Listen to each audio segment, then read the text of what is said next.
Good morning. So delighted to be here. That was my boss, Cindy Brandon-Marth, that just spoke. And we have such a great, talented team at Historic Sites and Structures. Dennis Giroux is the other architect. The two of us cover the state. We work directly for Texas State Parks. And Jennifer Carpenter, sitting here in the blue dress, is our other historian, besides Cindy. And we have an archivist also who had to hold down the fort for us while we came here. Today I'm going to talk about a subject that's near and dear to my heart, which is kind of plays into Linda's presentation wonderfully on amphitheaters. She did a lot of heavy lifting for me, and Ethan Carr gave us a wonderful background on many things so far as park philosophy that I was going to touch on in my presentation, but which I'm going to cut a little bit short. As Cindy showed you our map, as you're probably well aware, we have 96 parks. I think I put 95 on here. 29 CCC built parks, and at least 20 of those have significant outdoor spaces in them, and that's what I'm going to talk about, are these outdoor open air spaces. Most of Texas is in the same area as the population of our state, the central area, and these are the parks I'm going to be speaking about. And this is also the area of Texas where people attend parks nearly year-round and always have. Summer is a great time of year for parks with water, but spring and fall are our big seasons, and really all year long. So these outdoor spaces are extremely important to us. You're probably familiar with this book, the Good Book, as we refer to it, our Bible in the office. Albert Good's treatise on rustic design and philosophy, and I was fascinated to read some of the text in it, because mostly as an architect I'd looked at the pictures, but I did do a good bit of study looking at it, and was fascinated by his attitude that Linda alluded to towards state parks. National parks have what he considered to be unique features, and state parks had lesser features that perhaps didn't merit the same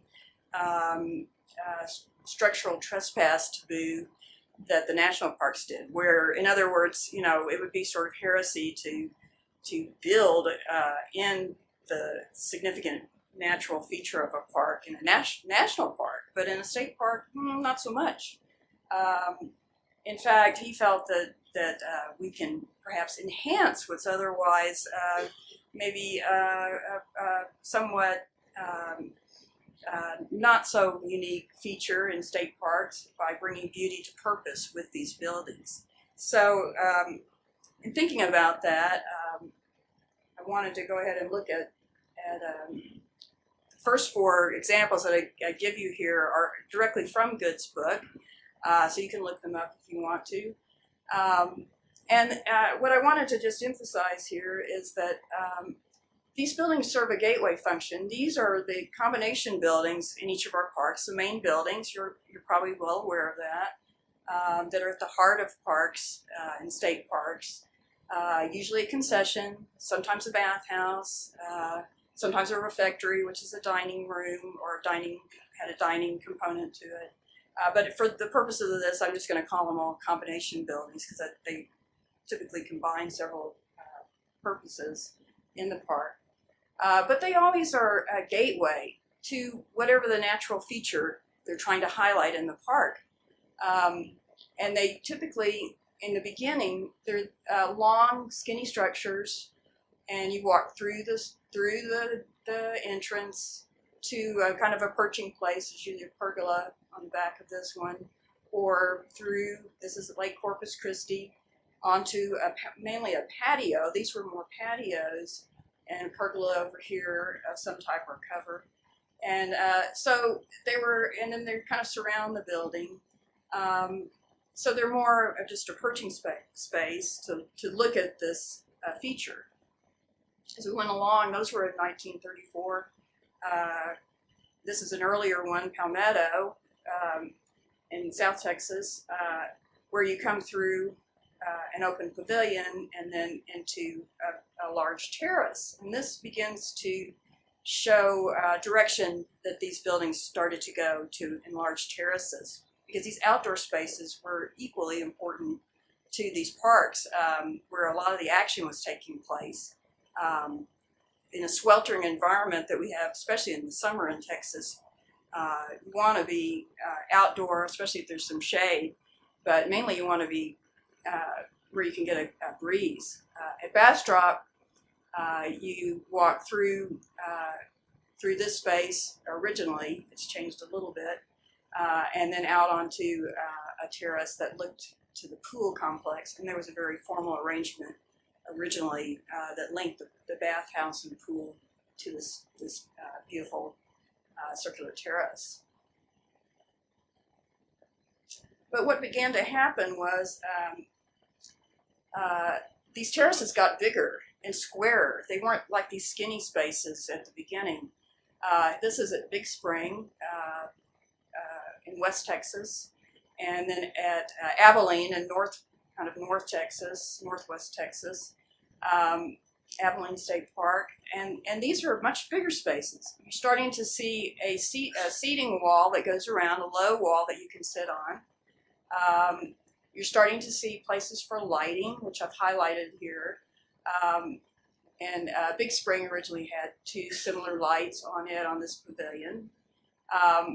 And so the question is kind of, well, what's going on with these larger and larger terraces? I also noticed the extreme formal axiality of many of these site compositions, which is another thing that I wanted to just point out because I was just fascinated with it. But here at Dangerfield, we had a bathhouse and combination building that you walk through, very large terrace, as big as the building, overlooking this lake and the beach.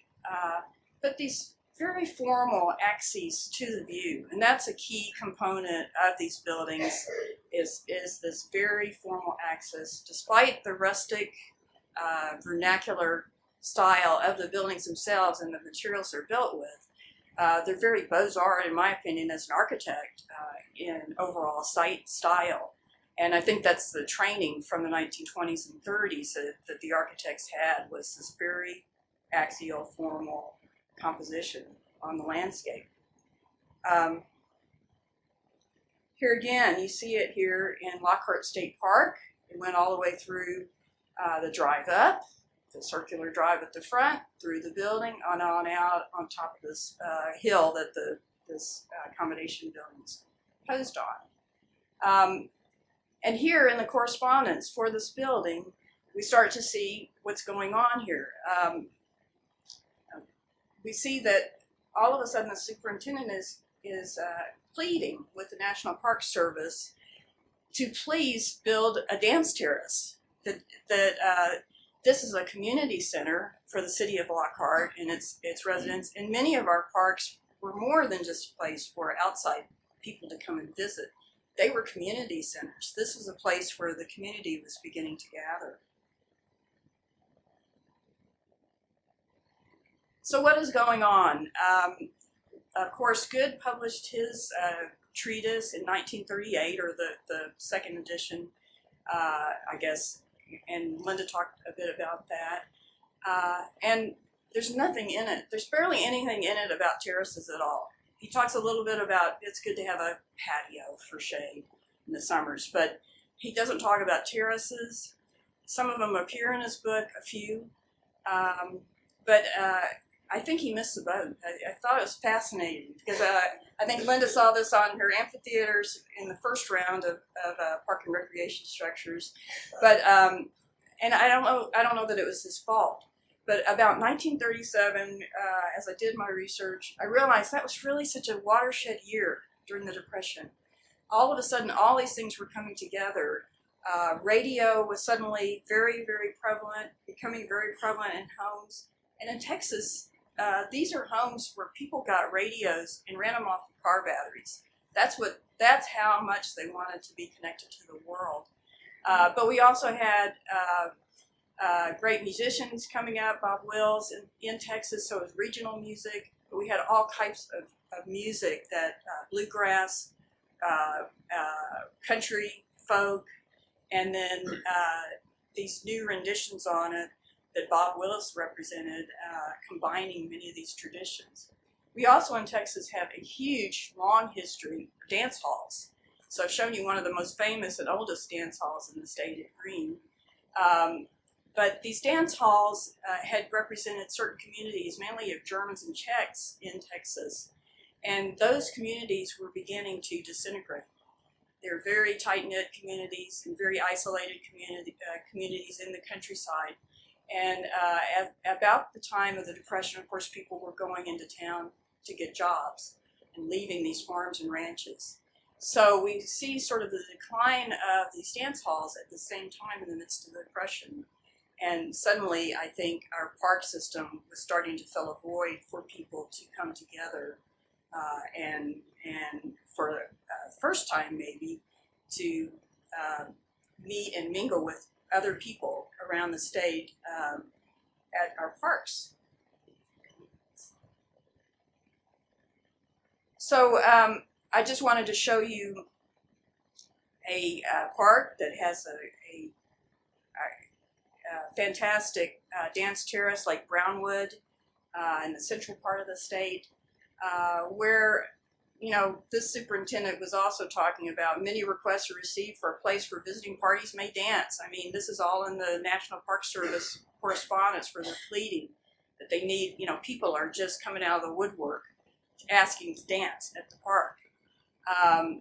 And so in Brownwood, it's fascinating because in order to bring the locals from Brownwood, the city, over to the park, it's much shorter to go by lake in a boat than to go all the way around the lake to get to the park.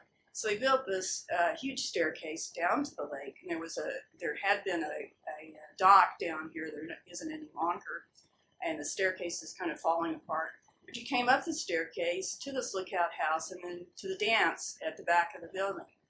So this shows, and then all of this was lit. So there are many types of lighting that was really the original reason I started digging into this whole topic, because they not only had lighting, which was very typical on this back terrace, which you can see two of the lights right here on the terrace, but also they lit this lookout house, and then there was lighting integrated into this grand stair down to the water, so you could see it at night as you came in on a boat or left on a boat. It was a beacon to the local community to come to the dance.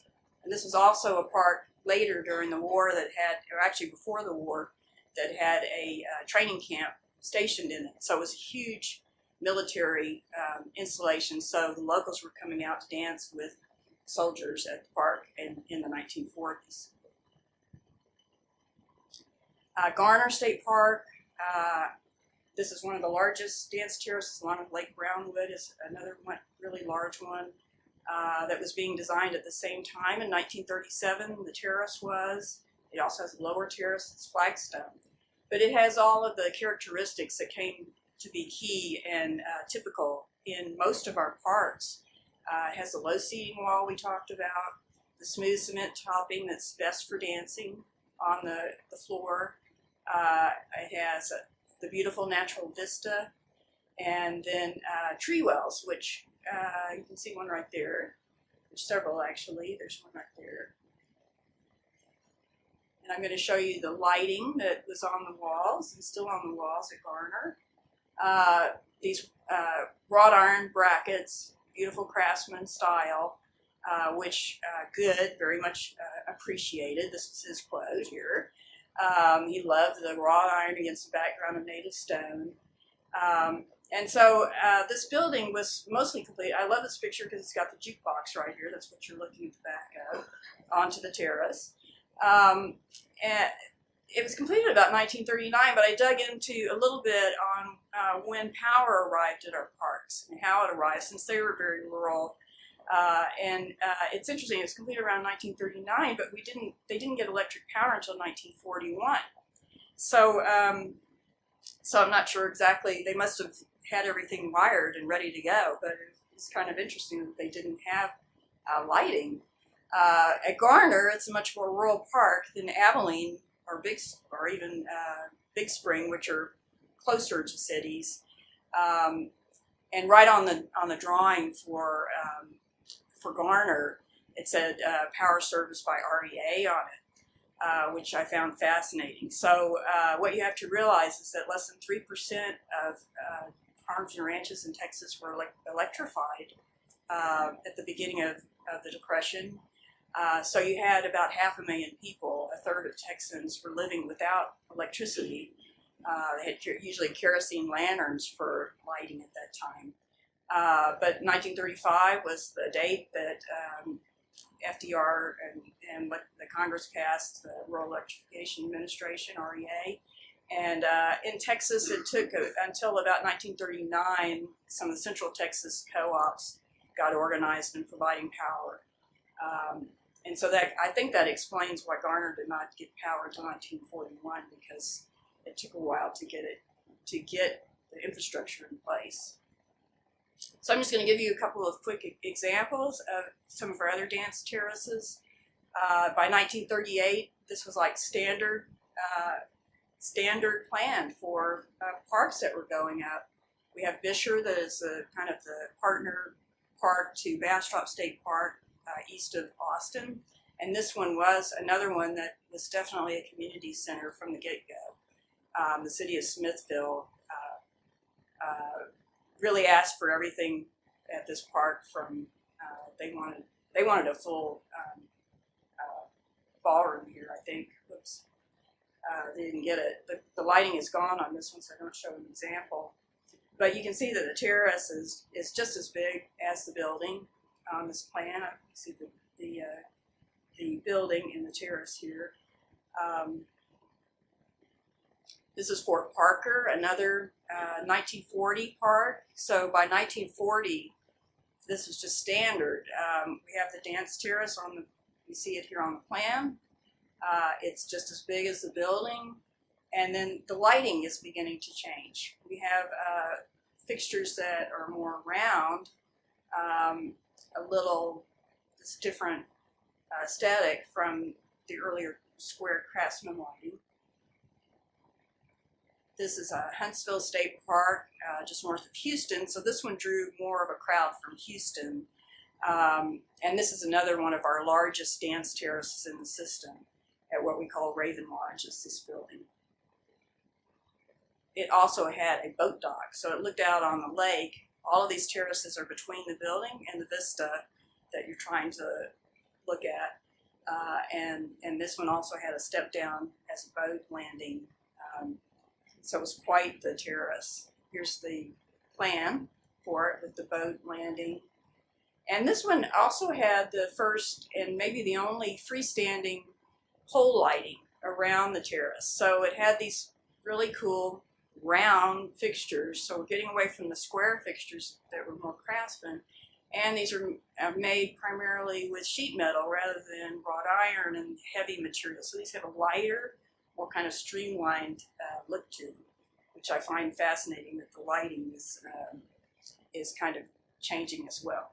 And then Tyler State Park in Northeast Texas, completely different park. This is kind of our Art Moderne park with streamlined building that you can see a little bit of here at the bottom. And then this completely round dance terrace, it just shows that these have become design elements in their own right. And this very strong access through the building and on out to the lake that's out here. But dining and dancing.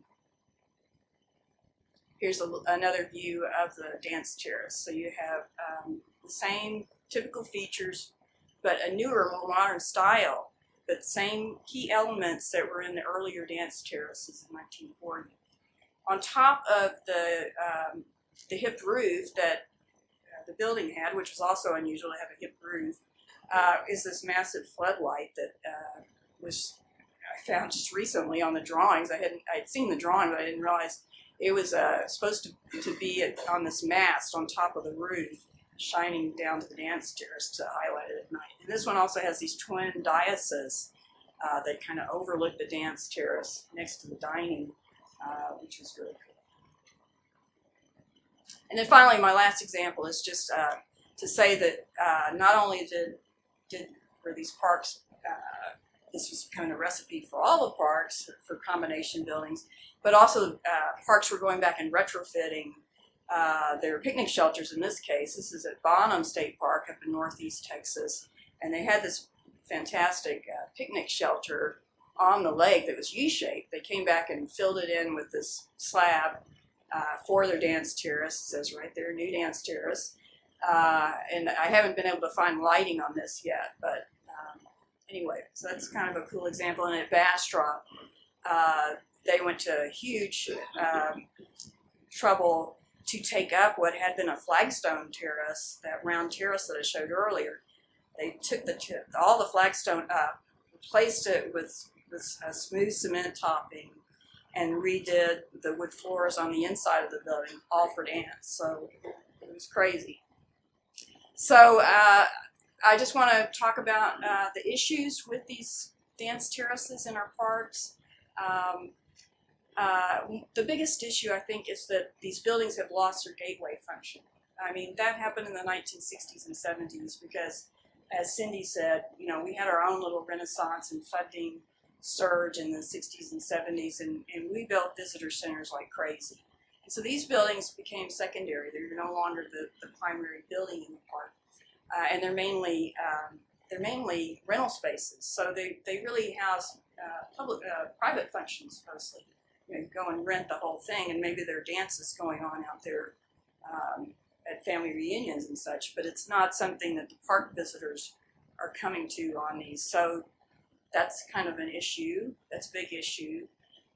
We have no historic interpretation that I'm aware of about dancing in the parks, which was an activity that was just as important as hiking, picnicking, fishing at these parks. It was considered right up there as the main use.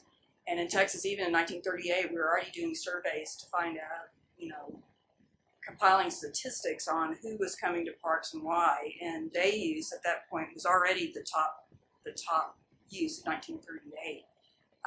So people were coming to the park to dine and dance. That's why they were there. But we don't really have any interpretation. Our staff is unaware of it for the most part. So we've got a big job to do to help to give them this extra story to tell in our parks, and we certainly don't have signage or anything talking about what these spaces were designed for. One of the bigger issues is that at many of the parks, this view shed has been overgrown with underbrush. You know, we just let things grow up so much in our parks because we're so afraid to cut. And we've been cutting a lot more for fire safety because we have to in Texas state parks. And so, but our program has also been funding pruning and removal of undergrowth, starting on a couple of these dance terraces, so that people will be more aware of it. Because some of these you walk out onto, and there is no view. So it's just kind of like, okay, we just have this nice picnic area back here. You know, there's no understanding that no, there's a lake right over there. You can't see it at all. Then there's a whole issue of some type of holistic site restoration, including these auxiliary structures like at Lake Brownwood that help you understand how the terrace operated and what it meant to the community. You know, to restore that stairway that went up to Lake Brownwood and that lookout house, and get the lighting all operating again, you know, in my dreams. But and then we're working almost fixture by fixture to repair or replicate some of these historic light fixtures. Casey's working on 2 chandeliers for us right now at Palmetto. But besides that, we need to be thinking about safety. There are certainly safety issues with lighting that we have to address in state parks, such as at steps, having some type of directed lighting at steps. And then But at the same time, we're trying to protect dark skies in our parks. That's a big issue for all of our superintendents who are getting certified in dark sky sustainability these days. And then energy conservation and cost is always an issue. But we want to be able to keep the historic light level on these dance terraces as well. So we don't want to overlight.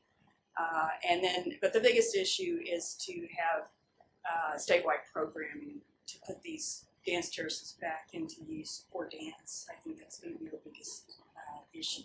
So it's an issue of infrastructure, programming, interpretation, all these issues that we're constantly thinking about, and natural resources in our state parks that we're constantly interlinked with this one micro issue that I'm focused on, but I find that fascinating. Just wanted to give you a quick view. This is Garner State Park, and the dances, from what my understanding, they've had an evening dance in the summer there every evening since 1941, so it has never died at Garner, and so it's a great activity to bring families together, to bring strangers together in parks. I don't think we have enough gathering places in parks anymore, where everyone's kind of doing their own thing, and this is a great place for that. So I wanted to leave you with Garner, and that's the end of my presentation.